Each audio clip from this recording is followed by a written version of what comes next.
Pengaratan logam besi. Kebanyakan logam mempunyai sifat mudah berkarat. Pengaratan logam merupakan peristiwa oksidasi logam oleh oksigen dari udara. Pengaratan akan terjadi jika ada air dan oksigen. Selain itu, bakteri juga dapat menghasilkan enzim oksidase yang dapat mempercepat terjadinya karat. Ketika air yang mengandung sedikit oksigen bercampur dengan logam besi, besi akan mengalami oksidasi. Elektron yang dihasilkan besi kemudian ditangkap oleh ion hidrogen dan molekul. Oksigen membentuk air, kemudian ion oksigen yang bermuatan negatif akan masuk ke permukaan besi. Reaksi besi dan oksigen akan menghasilkan besi oksida, sehingga besi akan keropos. Proses pengaratan besi dapat dituliskan dalam bentuk persamaan reaksi sebagai berikut.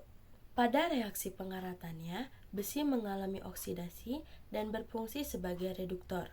Selanjutnya, oksigen mengalami reduksi dan berfungsi sebagai oksidator.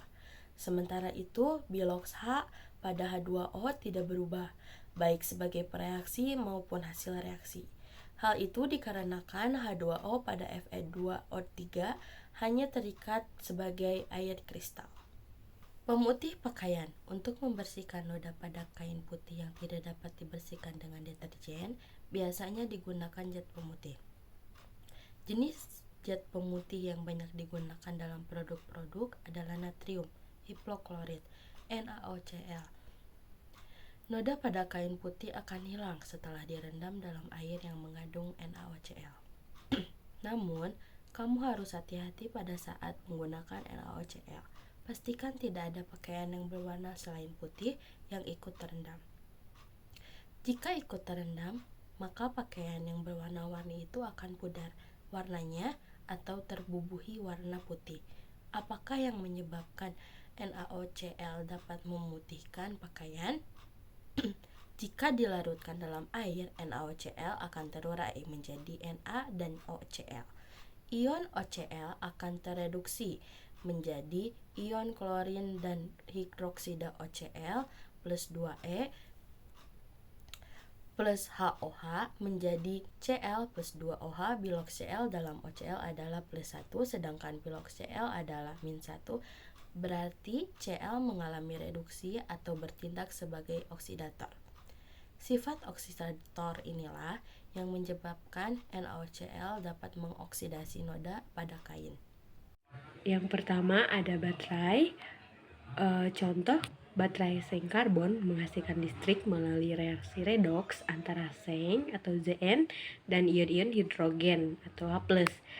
Dengan reaksi Zn plus 2H menghasilkan Zn2 ditambah H2. Yang kedua ada fotosintesis.